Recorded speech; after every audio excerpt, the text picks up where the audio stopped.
በትዳር ውስጥ ከገባን በኋላ ፍቅራችን ቀዝቅዞ ይሆን ወይስ ባለቤቴ ወደ ውጭ ይመለከት ይሆን የሚለው ስጋት አለብሽ?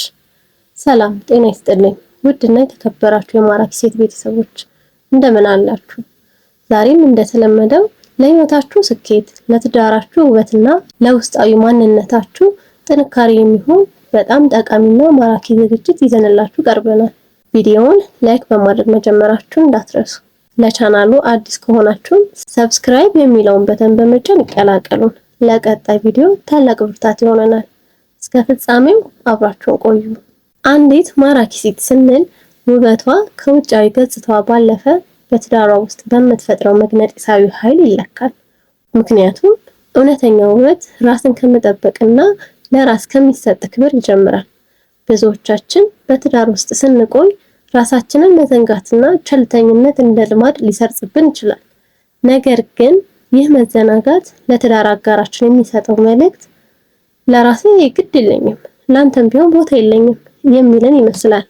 አንዲት ሴት በትዳሯ ውስጥ ራሴን መለወጥ ወይም ማሻሻል አለብኝ ብላ እንድታስብ የሚያደርጓት ምልክቶች በአብዛኛው ጊዜ ከባሏ በሚመጡ ቀጥተኛ ያልሆኑ ምላሾች ይገለጻሉ። ነገር ግን እዚህ ጋር ማስተዋል ያለብሽ ነገር ለውጥ የሚያስፈልገው ለትዳሩ ጤናማነት እንጂ አንቺን ጥፋተኛ ለማድረግ መሆን የለበትም።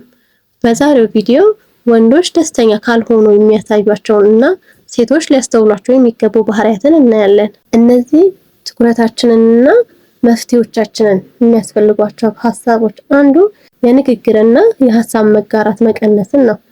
ባለቤትሽ ቀደም ሲል የነበረውን ያህል ስለ ቀን ውሎ፣ ስለ ስሜቱ ወይም ስለ ወደፊት እቅዱ ካላወጋሽ ወይም ደግሞ ንግግራችሁ በቤት ውስጥ ምን እንብላ በሚሉ መሰረታዊ ጉዳዮች ላይ ብቻ ከተወሰነ ይህ አንድ የማስጠንቀቂያ ምልክት ነው።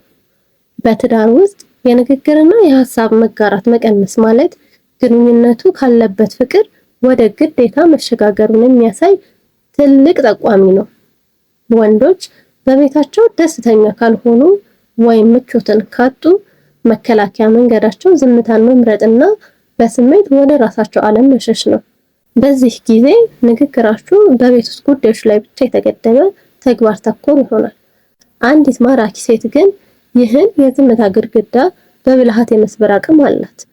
ምክንያቱም ወንዶች ምቾት ፈላጊ ናቸው ስንል ሀሳባቸውን ያለምንም ትችትና ጭቅጭቅ የሚያወጡበት የሰላም ቀጠና ይፈልጋሉ ማለት ነው። ስለዚህ በቤታችሁ ውስጥ የሀሳብ መጋራት ሲቀንስ ባልሽን ከመውቀስ ይልቅ እሱ በነፃነት የሚያወራበትንና በአንቺ ዘንድ ተቀባይነትን የሚያገኝበትን ምቹ መንፈስ በመፍጠር ያንን የጠፋውን የልብ ለልብ ግንኙነት በድጋሚ ማምጣት ትችያለሽ። ሌላው ከቤት ውጪ ጊዜ ማሳለፍን ማዘውተር ነው። ከስራ በኋላ ወደ ቤት ለመመለስ መዘግየት፣ ቅዳሜና እሁድን ከጓደኞች ጋር ብቻ ለማሳለፍ መጣር ወይም ቤት ውስጥ እያለ እንኳን ስልኩ ላይ ብቻ መቆየት ቤት ውስጥ ሰላምና ምቾት አጥቻለሁ የሚል መልእክትን ያዘለ ነው። ባል ከቤት ውጭ ጊዜን ማሳለፍን የሚያዘወትረው አብዛኛውን ጊዜ ቤቱ የሰላም የክብርና የደስታ ወደብ መሆኑ ቀርቶ የጭቅጭቅ፣ የነቀፌታ ወይም የከባድ ኃላፊነቶች ብቻ መንደርደሪያ ሲሆንበት ነው። ምክንያቱም ወንዶች በተፈጥሯቸው ካለባቸው የውጭው ዓለም ግፊትና ድካም የሚያርፉበት የምቾት ቀጠና ይፈልጋሉ። ቤት ውስጥ የሚጠብቀው ድባብ አድናቆትና መረጋጋት የሌለው ከሆነ ያንን የጎደለውን ስሜታዊ እርካታና ነፃነት ፍለጋ ወደ ጓደኞቹ፣ ወደ ስራ ወይም ወደ ተለያዩ የትርፍ ጊዜ ማሳለፊያዎች በመሸሽ ጊዜውን ከቤት ውጭ ማሳለፍን አማራጭ ያደርገዋል። ስለዚህ አንዲት ማራኪ ሴት ባሏ ወደ ቤት እንዲቸኩል ለማድረግ ቤቷን የፍቅርና የናፍቆት ማዕከል በማድረግ የምቾት ፈላጊነቱን ተፈጥሮ በብልሃት መያዝ ይኖርባታል። አንዳንድ ጊዜ ደግሞ ለጥቃቅን ነገሮች መበሳጨትን ያሳያሉ። ቀደም ሲል በትዕግስት የሚያልፏቸውን ጥቃቅን የቤት ውስጥ ጉድለቶች አሁን ትልቅ ጠብ የሚጭሩ ከሆነ ይህ የውስጥ ደስተኛ አለመሆን ምልክት ነው።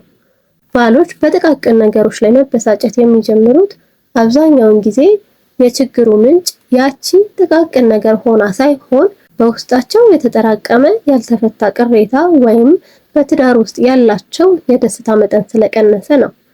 ወንድ ልጅ በዋና ዋና ጉዳዮች ላይ ያለው እርካታ ሲሸረሸር ትዕግስቱ ስለሚጠብ ለወትሮ በማያስተውላቸው ትናንሽ ስህተቶች ላይ ሳይቀር ክፉኛ መቆጣት ይጀምራል።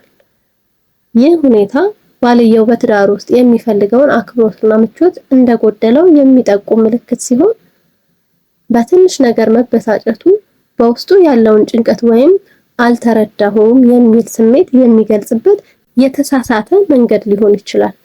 ስለዚህ አንዲት ማራኪ ሴት እንዲህ አይነት ባህሪ ሲገጥማት ትኩረቷን በንዴቱ ላይ ብቻ ከማድረግ ይልቅ ከጀርባው ያለውን ስሜታዊ ክፍተት ለመረዳትና የቤቱን ድባብ ወደ ሰላማዊነት ለመቀየር ጥረት ማድረግ ይኖርባታል።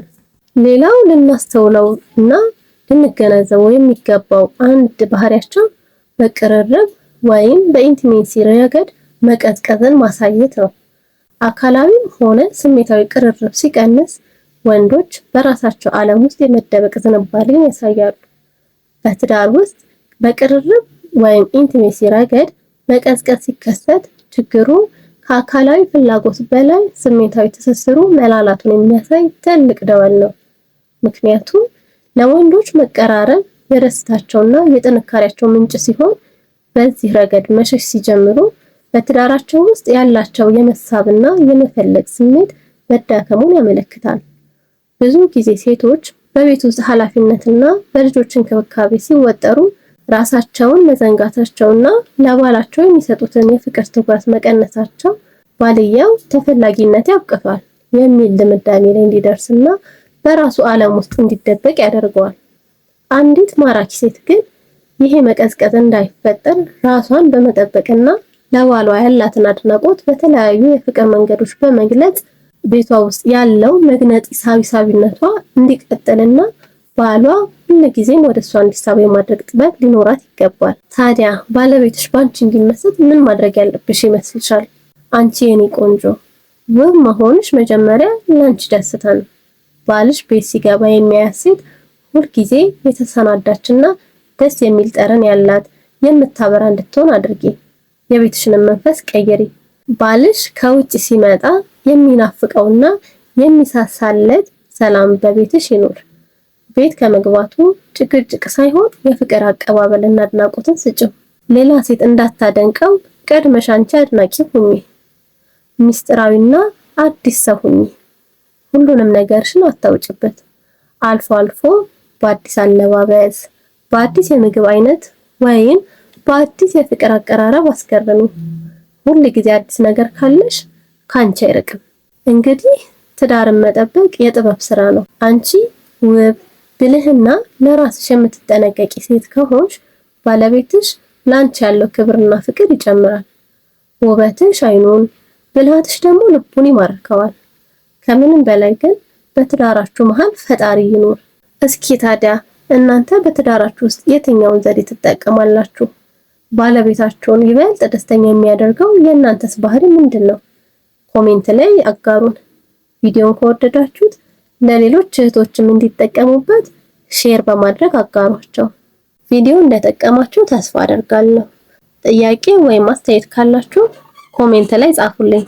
ሰብስክራይብ የሚለውን ቁልፍ መጫንና የደውል ምልክቷን በመንካት የዚህ ውድ ቤተሰብ አባል መሆንን እንዳትረሱ። በቀጣይ ቪዲዮ ከአዲስ ሀሳብ፣ ከአዲስ እይታና ከአዲስ ውበት ጋር እንመለሳለን። እስከዛው በቸር ቆዩን።